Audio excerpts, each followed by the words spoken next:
obviously our public works. So the message here today is don't be complacent. There's already a storm out there. There's been more than one storm. It looks like it could be a pretty active year, so this is time to ensure you, your family, and your neighbors are ready. Local law enforcement, first responders, emergency personnel, and other leading agencies are committed to ensuring that not only is the city prepared for this season, but that every citizen has the tools and resources they need to make informed decisions and have the resources they need for themselves to keep their families safe. Last week, our local civic emergency and law enforcement leaders met for our annual stakeholder meeting to brief about the coming months and ensure we're ready to cooperatively work and effectively in the event of a major storm. We always hope for the best, but prepare for the worst. I hope this season passes without incident, but I urge every citizen to review their Jack's Ready Emergency Preparedness Guide online at jacksready.com. And I'm going to say it over and over again, know your zone, prepare your kit. You can find that information on jacksready.com. You don't want to be in it's been a number of years since we've had to do an evacuation. You don't want to be in a situation where we're up here saying we're looking at evacuating or we're evacuating and you don't know your zone. So with that, I'll turn it over to our Undersheriff. Thank you, Mayor. So good afternoon. I want to thank Mayor Curry and the rest of our city leaders for coming together to help raise awareness about the importance of being prepared this hurricane season. No matter when the First Coast is impacted by a storm, we want you to know that the men and women of the Jacksonville Sheriff's Office will be here for you. We hope you will take the time in the next few days to start preparing for the season by making a plan for your family and pets. If or when we have tropical weather that calls for evacuations, we urge you to follow the orders from the mayor's office. Keep in mind there will be a point during the storm where law enforcement will not be responding to calls for service, and we will be seeking shelter. Immediately following the severity of the storm, officers will be back out assessing damages and helping citizens. What this means is, if you are asked to leave, please do so. You can rebuild a home and a business, but human life cannot be replaced. Bridges are always top of mind during a storm, and especially when evacuations are ordered. Please know that we actively monitor for sustained wind speeds, and once a certain threshold is met, a bridge will be shut down. There won't be a warning prior to the closure. So please make sure you are where you need to be well before severe weather arrives. And lastly, even with our summer afternoon thunderstorms, we sometimes see flooding on our roadways. Please do not drive into standing water and be sure to report obstacles in our roadways. This will allow for us to dispatch a patrol unit to the scene and ensure areas remain as safe as possible. So in closing, we are here for you throughout the duration of any storm. Please stay tuned to the official communication channels, JSOPIO, City of Jacks, and Jacks Ready on Twitter. Make a plan, be vigilant, and stay safe out there. Thank you. Thank you, and we've got the folks from the independent agencies up here to answer questions along with myself. Again, I would just reiterate, 2016, 2017, we had pretty severe impacts in our city. We had a pretty close call, I believe it was in 2019. So be prepared, know your zone, prepare your kit. With that, we'll take questions. Hi, Mayor. Two-part question. First off, you were talking of evacuations, leave if you're told. A lot of people are concerned because gas prices have gone up, there's shortages out there. How are we going to deal with that this year if people get stuck in traffic? You know that's going to be a problem. Second question, obvious, the sheriff isn't here today. If you could address the issue when you learned about the vacancy, his moving out of town, your thoughts on that, what do you want to see happen, and do you think that that's right? Yeah, well, first, to your first part of the question, important question, and we deal with this every year. Gas prices obviously are an issue this year. They are a major issue that are hurting families. But we work closely, our sheriff's office, with Florida Department of Transportation, in the governor's office, in the event we have to evacuate. And we have worked in previous years to mitigate major traffic jams and traffic flows that don't work, and we'll continue to do that this year. We're very careful with timing and how we get people in and out.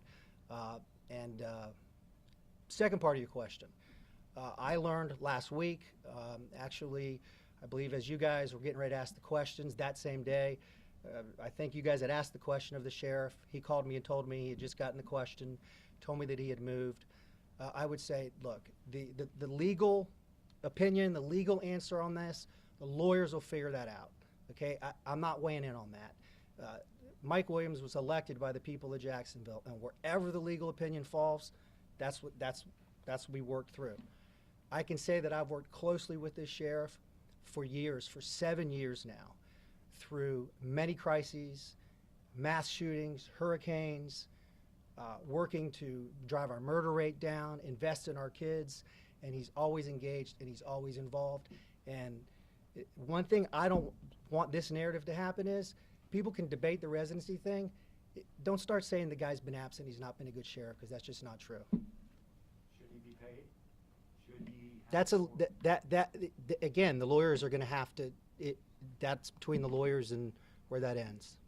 Mr. Mayor, there's been an issue in the last year with trash pickup. Jacksonville's way behind. We could barely keep up with it when there's no storm. If we have major storm come through and there's yard debris everywhere, what's the plan for that? Is staffing at adequate levels? Well, we have emergency contracts for emergency situations, which you can't just implement when you're not in an emergency situation.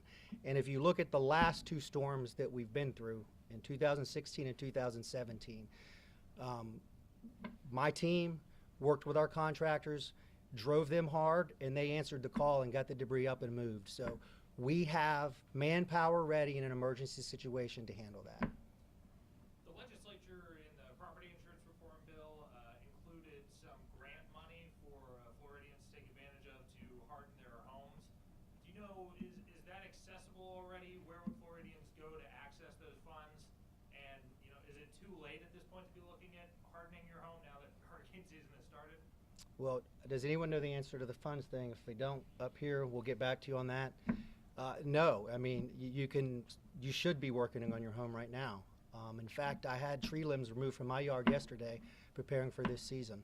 So this is the time to get it done.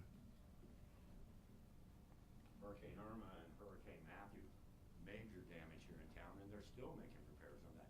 Do you know where we stand, particularly in some of the areas? You know, and are you surprised that it's taking this long? Many of those issues deal with FEMA reimbursements, Jim, and if we spend money that we don't have approval from the federal government on, we don't get that money back. And so many of the situations that I've been aware of is working with the feds to be able to make sure we can get reimbursed so taxpayer dollars aren't expended and then not reimbursed when they should be. We talked about gas issues. There's also supply chain issues. A lot of store shelves are bare. Is this going to be compounded if there's a major storm here and supply chains are stretched even more thin? And what would you say to people who are, you know, trying to go to the store when things go bad? I mean, I think, again, let's just step back and think about what we've dealt with in previous hurricanes. This is a time to be prepared, not a time to panic, not even a time to overbuy. We have gotten, electricity gets turned back on, we deliver water, we've been able to help people when they're in a time of need. Go get what you need from the store now and store it for a hurricane. There's no need to be rushing the grocery stores at the last minute. And look, the supply chain and the gas prices are out of our control. We just have to work as a community to make sure that everybody's working together. This is a question for Undersheriff Ivey. Yesterday in speaking with Council Member Salem, he said one of the biggest concerns about this whole residency issue, which I'm not asking you directly about, was the fact that hurricane season is now upon us. Is JSO ready regardless of how this pans out, and has this impacted officer morale at all? I can't speak on morale. I'm related to two policemen. My son and my son-in-law are on the department. I've actually not even had this conversation with them, so I can't speak on the morale piece. But I would echo kind of what the mayor said in the beginning earlier. He's been a great sheriff. Listen, you can't dispute a guy that's done 3 decades serving this community and his track record, period. As far as we have 2 full-time teams that are ready at the drop of a hat to step in, and we coordinate with the city and the EOC, so we will be prepared. As an agency, we have a plan. We just move on the plan. That's all it takes. Flip the switch. All right. If anyone can speak to schools, I know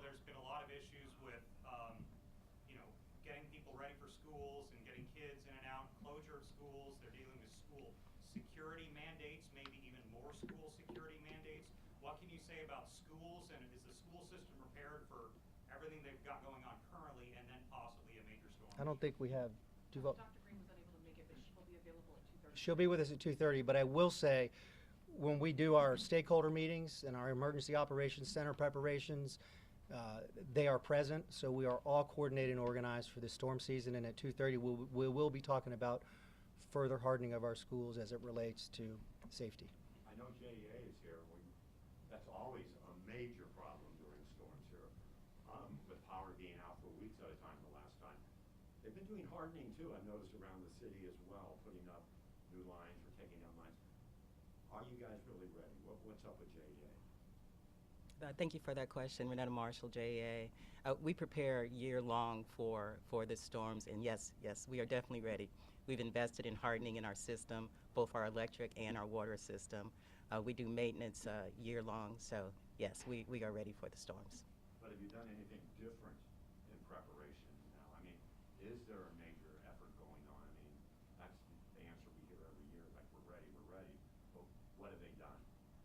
We do continuous improvement. So yes, we use new technology for our outage map.